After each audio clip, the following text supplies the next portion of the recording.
Hello everyone. मैं मोहित कुमार आपका स्वागत करता हूं आपके अपने प्लेटफॉर्म गुरु विद्या कैरियर इंस्टीट्यूट। आज अपन डिस्कस करेंगे डार्क रूम। डार्क रूम वैसे तो आपने first year DRT first year and BRT first year का एक बुक चलती है, उसमें एक टॉपिक होता है डार्क रूम लेआउट। पूरे डार्क रूम प्रोसीजर के बारे में अपन देखते हैं, डार्क रूम क्या होता है, कैसे बना होता है। इसके लिए गुरु विद्या ने आपके लिए एक स्पेशल हैंडबुक तैयार की है, जो प्रिंटेड नोट मिलेंगे आपको, ठीक है, बोथ लैंग्वेज में। इसमें गुरु विद्या ने मेंशन किया है इसमें क्या क्या चीज, टॉपिक्स जिनको अपन कवर अप करेंगे। जैसे कि सबसे पहला point dark room layout, dark room किस प्रकार की डिजाइन से बना होता है। आगे लिखा है इल्यूमिनेशन, एक चमक होती है जिसमें शेप लाइट पढ़ेंगे अपन। अगला टॉपिक है dark room bench. Dark room में दो तरह की बेंच होती हैं, एक होती है वेट और एक होती है ड्राई। कौन सी किस लिए काम आती है और क्या क्या वस्तुएं अपन वहां पे रख सकते हैं, किस तरह से उनको इस्तेमाल करते हैं, ये सब बातें अपन पढ़ेंगे। आगे लिखा हुआ हैंगर्स, जो कि फिल्म्स वगैरह को सुखाने के लिए काम में लिए जाते हैं। अलग अलग टाइप के हैंगर होते हैं, इसके ऊपर भी अपने आप में शॉर्ट नोट्स आते हैं, ठीक है। आगे लिखा हुआ कैसेट, यह वह इक्विपमेंट है जो फिल्म को और इंटेंसिफाइंग स्क्रीन को होल्ड करके रखता है। कैसे काम करता है, क्या इसकी वर्किंग, क्या इसकी फंक्शनिंग, किससे मिलकर बना होता है, ये सब चीजों के बारे में डिटेल से डिस्कशन करेंगे अपन चैप्टर में। आगे अपन ने लिखा है इस कैसेट को कैसे लोड किया जाता है, इसमें कैसे फिल्म रेडियोग्राफिक फिल्म को लोड और अनलोड किया जाता है, उनके बारे में डिटेल से डिस्कशन करेंगे। इसके बाद में एक अपने अभी बताई थी कैसेट में एक चीज इंसर्ट करते हैं, रेडियोग्राफिक फिल्म और इंटेंसिफाइंग स्क्रीन। तो इंटेंसिफाइंग स्क्रीन के बारे में अपन बात करेंगे। इसको शॉर्ट में आईएस तुम्हें लिखा हुआ मिल जाएगा। ये रेडियोग्राफिक फिल्म जो एक्सरे फिल्म है, इसी को कहते हैं रेडियोग्राफिक फिल्म।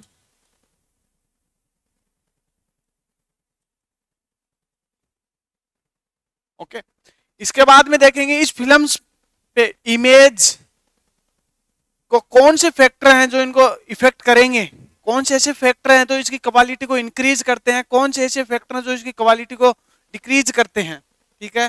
कौन सी ऐसी चीज है जो इमेज को अच्छा बनाती है और कौन सी ऐसी चीज है जो इमेज को खराब करती है, यानी शेडो कर आती है, उस पर कुछ एक्स्ट्रा चीज जो भी कोई आ जाए, आर्टिफैक्ट्स बोलते हैं उनको। तो अपन फिल्म पे क्या आर्टिफैक्ट आ सकते हैं, इनके बारे में डिटेल से डिस्कशन करेंगे। उसके बाद में अपन एक पढ़ेंगे करेक्टरिस्टिक ऑफ फिल्म, एक फिल्म की क्या विशेषताएं हो सकती हैं, उसके बारे में डिटेल से अपन डिस्कस करेंगे। जैसे कि फिल्म की क्या डेंसिटी होनी चाहिए, कम डेंसिटी हो तो फिल्म पे क्या फर्क, इमेज पे क्या फर्क पड़ेगा, ज्यादा डेंसिटी हो तो क्या फर्क पड़ेगा, सब बातें करेंगे। यहाँ भी एक अपन करेक्टरिस्टिक कर्व की सहायता से समझेंगे, ठीक है। उसमें अलग अलग रीजन होंगे, उसके बारे में डिटेल में बात करेंगे, उन रीजन्स के बारे में। उसके बाद में खुद फिल्म का कॉन्ट्रास्ट क्या इफेक्ट डालता है, इसके बारे में भी अपन बात करेंगे। और लास्ट में एक आएगा फिल्म फोग। बहुत सारे करेक्टर होते हैं, अपन अपन मेजर इन चार के बारे में ही डिस्कस करेंगे। इंपॉर्टेंट यही है, शॉर्ट नोट्स आएगा तो इन्हीं चार को लिखना। इवन ऐसा भी हो सकता है कि ये जो पॉइंट है ये अपने आप में शॉर्ट नोट्स के रूप में पूछे जा सकते हैं, जैसे कि 5 नंबर में, ठीक है। इसके बाद में अपन उन फिल्म को स्टोर कैसे किया जाता है, चाहे फिल्म एक्सपोज करने के बाद हो और चाहे अनएक्सपोज फिल्म हो, दोनों को ही स्टोर किया जाता है। दोनों अपने लिए बेनिफिट होते हैं। रेडियोलॉजिकल डिपार्टमेंट के नजरिए से देखोगे तो उनको स्टोर किया जाता है कि अनएक्सपोज फिल्म को कैसे किया जाता है, एक्सपोज फिल्म को कैसे स्टोर किया जाता है। इन सब के बारे में अपन क्या डिटेल में डिस्कशन करेंगे, ठीक है। उसके बाद में अपन देखेंगे कि ये डार्क रूम जो अपन बार बार बात कर रहे हैं, इस डार्क रूम में फिल्म की प्रोसेसिंग कैसे की जाती है। दो तरीके हैं, एक बाई हैंड करोगे मैनुअल, और एक ऑटोमेटिक होती है जो आजकल काम में आती है, जिनको तुम प्रिंटर्स बोलते हो। उनमें जो होती है वो ऑटोमेटिक फिल्म प्रोसेसिंग है, ठीक है। और लास्ट वन अपन पढ़ेंगे सिल्वर रिकवरी मेथड। जो रेडियोग्राफिक फिल्म है वो सिल्वर हेलाइट से बनी हुई होती है, आपने पढ़ा होगा।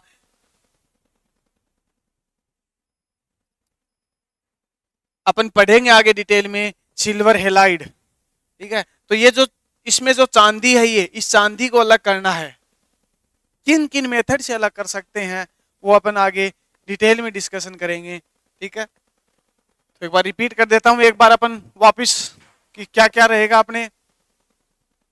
जैसे कि अपन ने बताया, सबसे पहले अपन डार्क रूम लेआउट देखेंगे।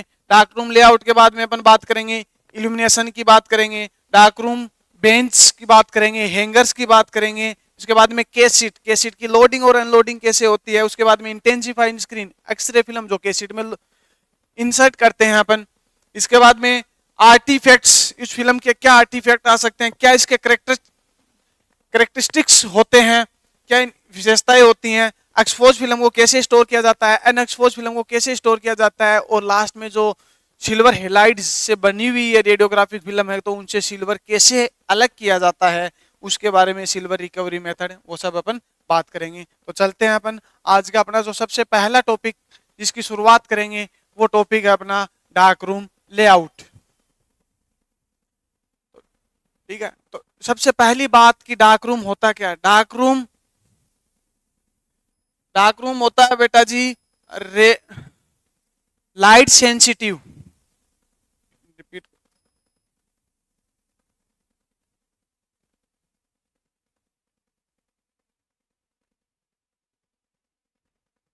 लाइट सेंसिटिव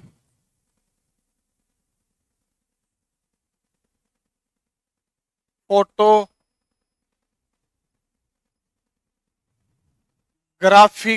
मटेरियल को प्रोसेस करने वाला रूम डार्क रूम कहलाता है।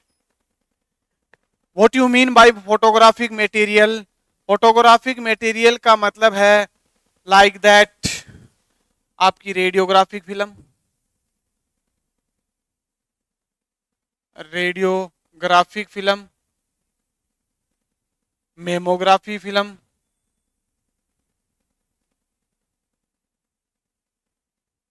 और अदर फिल्म्स जिनको अपन जो लाइट सेंसिटिव होती है उनकी प्रोसेसिंग अपन डार्क रूम में कर सकते हैं। यानी कि यही बात मैंने बोला है, लाइट सेंसिटिव फोटोग्राफिक मटेरियल को प्रोसीड करने वाला रूम या फिर जहां इनको प्रोसीड किया जाता है वो प्लेस डार्क रूम कहलाता है।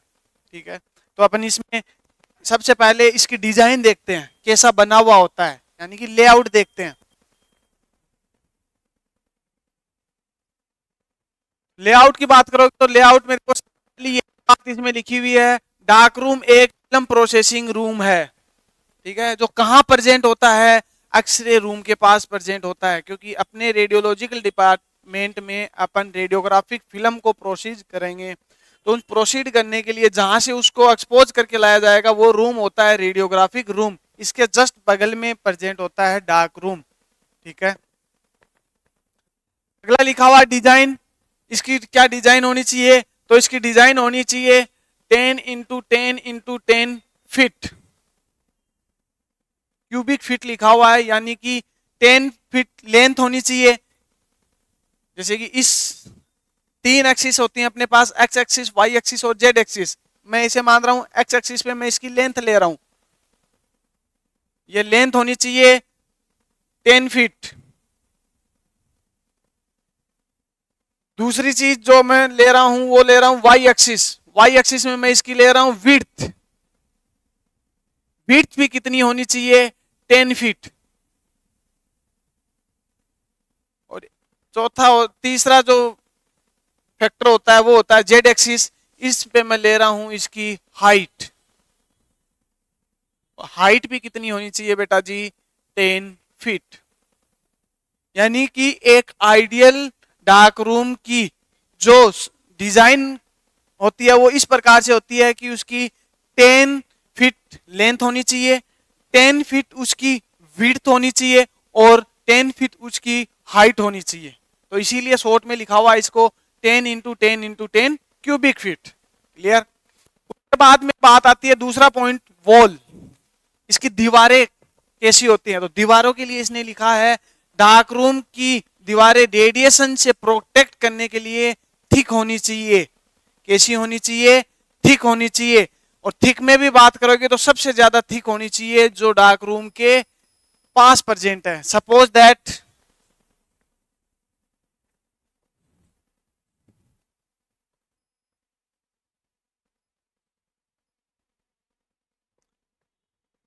जैसे ये अपना एक डार्क रूम है, ठीक है, इसको मैं बोल रहा हूं ये है अपना डार्क रूम, इसके पैरेलल में प्रेजेंट है अपना एक्सरे रूम। क्लियर? ऐसा भी हो सकता है इसके इस साइड भी एक्सरे रूम प्रेजेंट हो सकता है, वो डिपेंड करता है डिपार्टमेंट में आप कितना वर्क प्रोसेसिंग करते हो, कितना काम में आता है। ठीक है, तो एक जनरली एक कमरे की 4 वॉल होती हैं, wall number 1, wall number 2, wall number 3, wall number 4। Clear?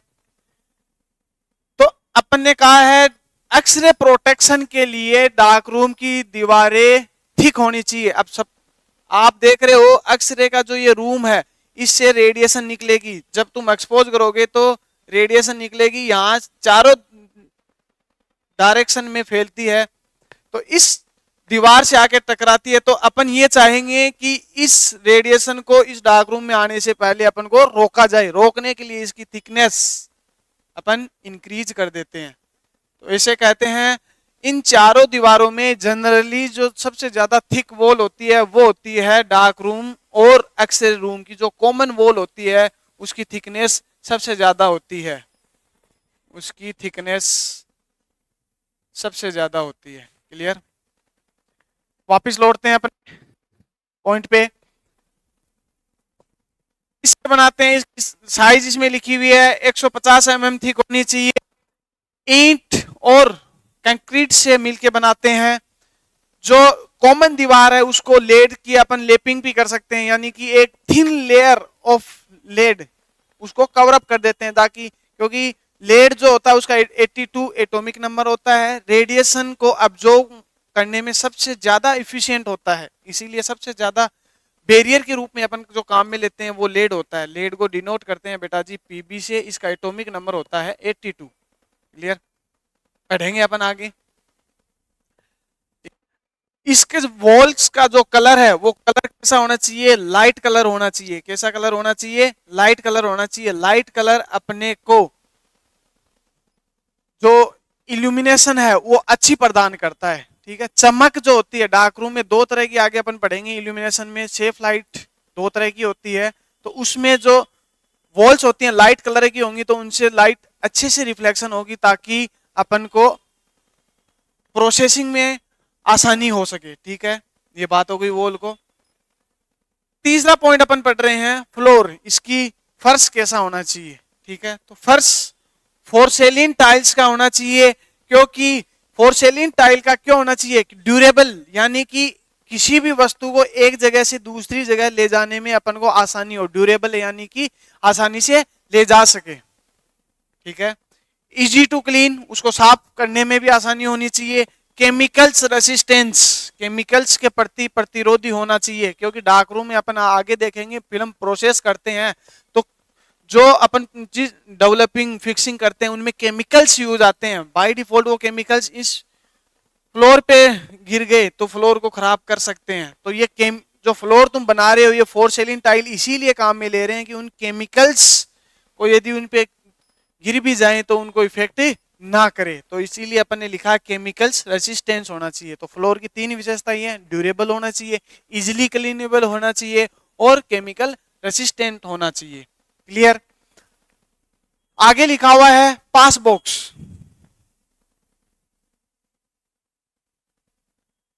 चौथा पॉइंट अपना pass box. Pass box dark room की वॉल में प्रेजेंट होता है तथा एक्सरे रूम के साथ attach door metallic X-ray room के साथ अटैच रहता है। पास बॉक्स में 2 डोर होते हैं। ठीक है, डार्क रूम और एक्सरे रूम में।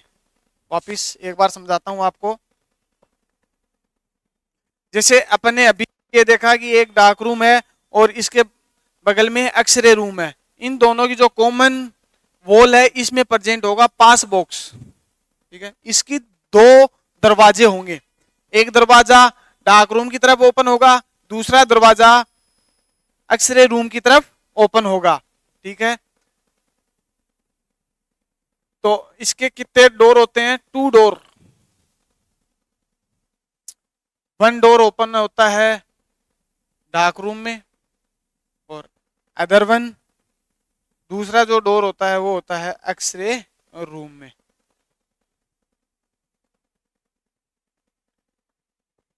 सपोज दैट यहाँ से आपने फिल्म को एक्सपोज किया, तो एक्सपोज हुई फिल्म कैसेट को इसमें रखोगे यहां से, और यहां पे रखोगे जो अनएक्सपोज फिल्म है, यानी कि अनएक्सपोज दो कैसेट है, ठीक है। इसको ऐसे जैसे ये दीवार है जैसे कॉमन, इसमें यूं लगा हुआ है, तो इसको क्या यूं घुमाया जाएगा, कुछ इस तरह से इसको यूं घुमाया जाएगा, ठीक है। तो सपोज दैट ये पास बॉक्स है, पास बॉक्स के दो दरवाजे हैं, एक दरवाजा खुल रहा है डार्क रूम की तरफ, दूसरा दरवाजा खुल रहा है एक्सरे रूम की तरफ। यहां से एक्सरे फिल्म को अपन ने एक्सपोज किया, कैसेट को इसमें प्लेस कर दिया, उसके बाद में यहां से जो अनएक्सपोज फिल्म है उसको लोड करके कैसेट को इसमें प्लेस कर दिया।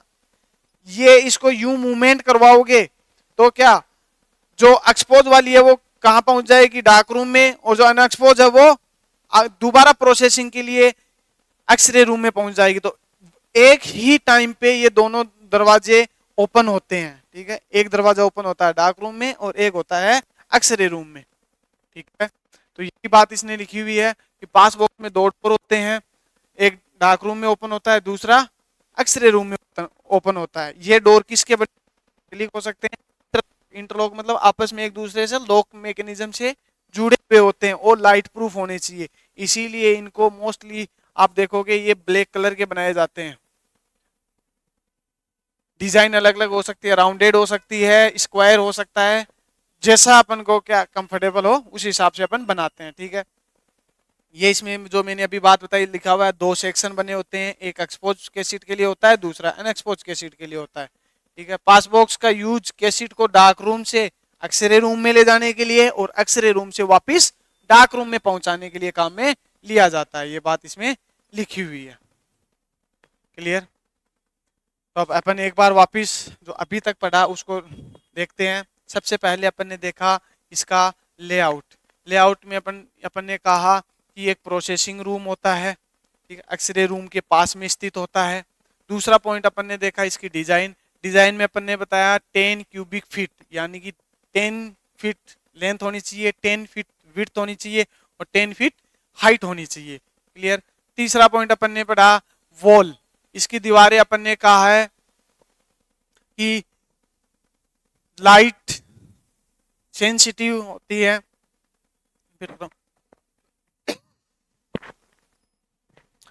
ठीक है।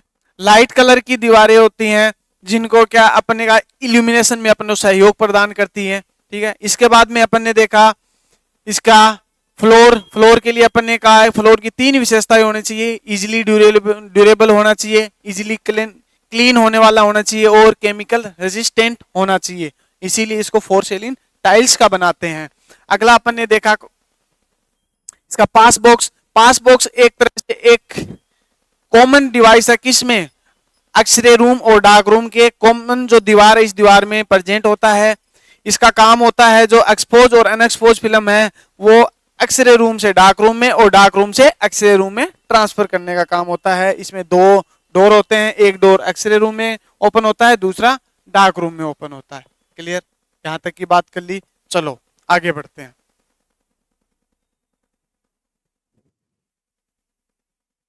अगला 5वां पॉइंट अपना आता है डोर, दरवाजे। डार्क रूम के दरवाजे किस प्रकार से होते हैं, तो इसमें लिखा हुआ है डार्क रूम के दरवाजे इस प्रकार से बनाने चाहिए कि सेफ लाइट और सिक्योर इंटीरियर के लिए होते हैं, यानी कि डार्क रूम में अंदर ना तो लाइट आनी चाहिए और ना ही रेडिएशन आनी चाहिए, ठीक है।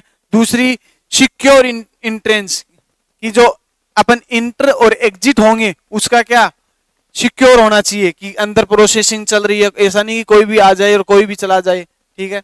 इसके लिए प्रॉपर अलग अलग तरह के डोर काम में लेते हैं। मोस्टली 3 प्रकार के डोर होते हैं। पहला होता है डबल डोर।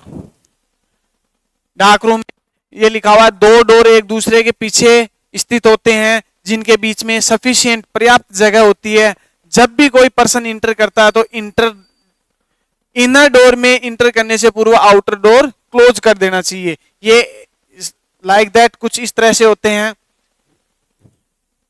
सपोज दैट ये डार्क रूम का एंट्रेंस है, यहाँ पे डबल डोर मैकेनिज्म लगा हुआ है, तो इन दोनों के बीच में सफिशिएंट जगह होती है। सपोज दैट इसमें से कोई अंदर आ रहा है तो इस डोर को ओपन करेगा, इसको ओपन करेगा तो ये दोनों एक दूसरे इस प्रकार से अरेंज होते हैं कि इसको जो ही ओपन करोगे ये क्लोज हो जाएगा। क्लियर? अब जैसे ही इसको ओपन करोगे यूं तो ये वापस यूं क्लोज हो जाएगा। तो डबल डोर मैकेनिज्म कैसे काम करता है? इंटरलॉक मैकेनिज्म है आपस में। जैसे इसको ओपन करोगे ये क्लोज हो जाएगा, इसको ओपन करोगे ये क्लोज हो जाएगा। क्लियर? देख रहे हो मैकेनिज्म? देखना दोबारा, जैसे ये बंद है ये ओपन है, इसको ओपन किया ये क्लोज, अब एंटर आ गए, आप इसको ओपन करोगे ये वापस क्लोज। तो क्या हुआ है? बाहर से ना तो लाइट अंदर आ सकती है ना ही कोई रेडिएशन अंदर आ सकती है। ठीक है? और इंट्रेंस भी कैसा हो गया? सिक्योर इंट्रेंस हो गया। ठीक है? अब इंटरलॉक मैकेनिज्म के बारे में बताया क्या होता है। यह मैकेनिकल है, जो क्या मैकेनिकल और इलेक्ट्रिक सिस्टम होता है जो यह इंश्योर करता है कि एक डोर तब तक ओपन होगा जब तक डोर क्लोज ना हो जाए, यानी कि एक टाइम पे एक ही डोर ओपन होगा। ठीक है? तो इसका मतलब है one time one door open.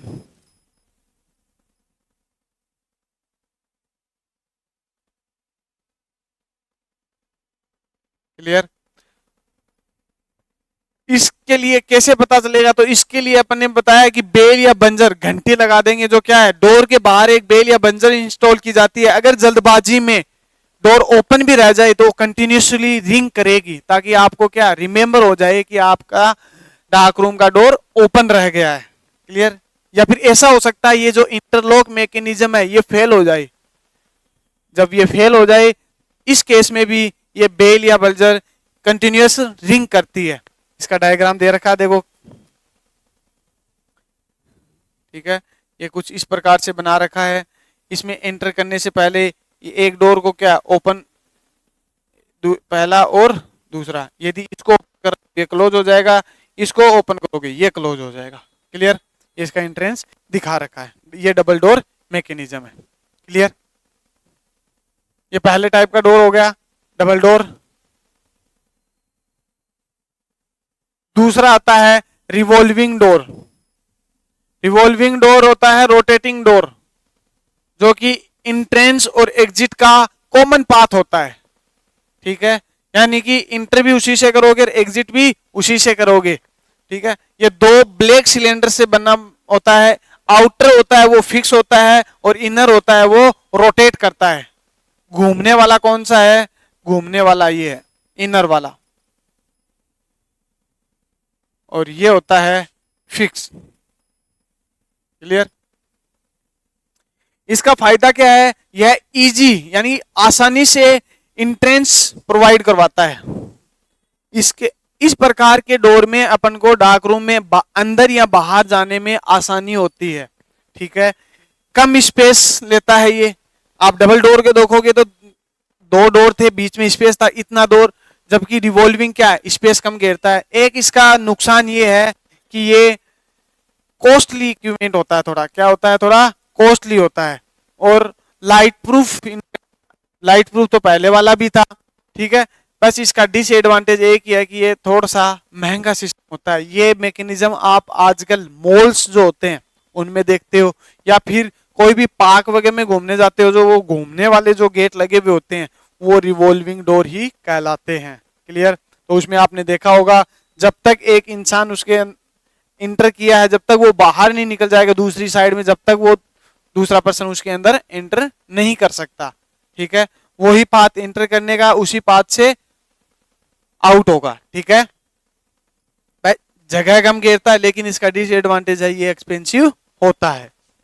ये दूसरे टाइप का हो गया रिवॉल्विंग।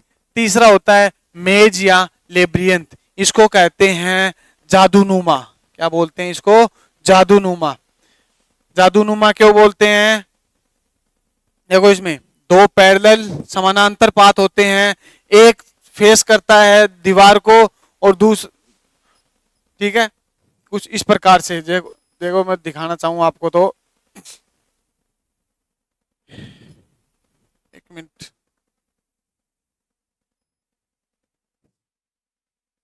कुछ इस प्रकार से बेटा एक दूसरे के पैरेलल प्रेजेंट होंगे। इनकी शेप कैसी हो सकती है?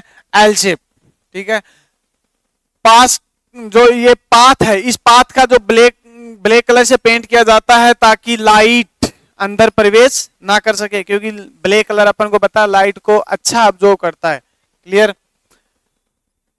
इसमें फिल्म प्रोसेसिंग के दौरान कोई भी व्यक्ति अंदर आ सकता है और कोई भी व्यक्ति अंदर से बाहर जा सकता है, ये इसका एडवांटेज है। पहले वाले जो दोनों डोर थे, तो रिवॉल्विंग और डबल डोर मैकेनिज्म, उसमें ये सुविधाएं उपलब्ध नहीं थी उसमें, लेकिन इसमें ये सुविधाएं है कि कोई भी व्यक्ति एंटर कर सकता है, कोई भी व्यक्ति एग्जिट कर सकता है। इसको अपन ने शुरू में बोला है मेज या लेब्रियन जादूनुमा, क्यों? क्योंकि पुरानी जो हवेलियां उसमें तुम देखते हो जो इंट्रेंस का जो गेट होता है, ठीक है, कुछ इस प्रकार से ही बनाया गया होता है। ठीक है, जैसे आपको पता चाहे लाइट हो और चाहे रेडिएशन हो, दोनों स्ट्रेट लाइन में ट्रेवल करती हैं, दोनों स्ट्रेट लाइन में ट्रेवल करती हैं और ट्रेवल करती हैं लाइट की स्पीड से, जो होती है 3 × 10⁸ मीटर पर सेकेंड। ठीक है, तो ये पैरेलल में बनाया। सपोज दैट बाहर से इसमें लाइट इंटर की, तो लाइट इंटर की तो लाइट आते आते कहां से टकराएगी? डायरेक्ट वॉल से टकराएगी। वॉल अपन ने बनाई है ब्लैक कलर की। वॉल कैसी बनाई है? ब्लैक कलर की बनाई है, और ये ब्लैक कलर इस लाइट को अब्जॉर्ब कर लेगा, तो ये लाइट अंदर नहीं जा पाती। क्लियर। सपोज दैट अंदर से रेडिएशन आए, तो रेडिएशन के साथ भी यही होगा, रेडिएशन टकरा के वापस रिफ्लेक्शन। मैंने कहा स्ट्रेट लाइन में ट्रेवल करती है, ऐसा नहीं है कि बेटा जी यूं गई यूं रेडिएशन या लाइट अंदर चली जाए, ऐसा पॉसिबल नहीं होता। क्लियर। ये हो गया डोर। 3 तरह के डोर देखे हैं। पहला door double door mechanism, interlock mechanism का फॉलो करता है। एक को ओपन कर रहे हो दूसरा क्लोज हो जाएगा, दूसरे को ओपन कर रहे हो पहले वाला क्लोज हो जाएगा। ठीक है, इस मैकेनिज्म में कोई भी डिफेक्ट आता है तो बाहर अपने बेल या बल्जर जो लगाया वो कंटिन्यूअसली रिंग करना स्टार्ट कर देता है। दूसरा अपन ने देखा रिवॉल्विंग डोर, जो सबसे अच्छा डोर होता है, थोड़ा सा एक्सपेंसिव है, कम जगह घेरता है, इंट्रेंस और एग्जिट का कॉमन पाथ होता है। ठीक है। तीसरा अपन ने देखा मेज या लेब्रियंथ, इसमें 2 पाथ पैरेलल होते हैं एक दूसरे के, शेप में इसका एंट्रेंस होता है। देखो ये रहा एल बन रहा ना, इसीलिए इसका से एल शेप में एंट्रेंस होता है। इसका सबसे अच्छा एडवांटेज ये है कि इसमें कोई भी प्रोसेसिंग के दौरान भी, ड्यूरिंग प्रोसेसिंग, कोई भी व्यक्ति एंट्रेंस और एग्जिट कर सकता है। क्लियर हो गई बात, आगे चलते हैं।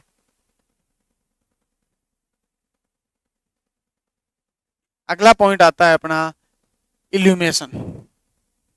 पहला अपना कंप्लीट हो गया है डार्क रूम लेआउट, जिसमें अपन ने डिजाइन देखी, लेआउट देखा, डिजाइन देखी, उसकी वॉल्स देखी, फ्लोर देखा, ठीक है, पास बॉक्स देखा, इसके बाद में अपन ने डोर्स देखे। क्लियर, ये 5 पॉइंट अपन ने देखे थे। अब अपन एक नया टॉपिक इल्यूमिनेशन, ठीक है, ये देखते हैं अपन। 5 मिनट का ब्रेक लेते हैं एक बार, उसके बाद में कंटिन्यू करेंगे क्लास। ठीक है बच्चों, ओके, थैंक यू।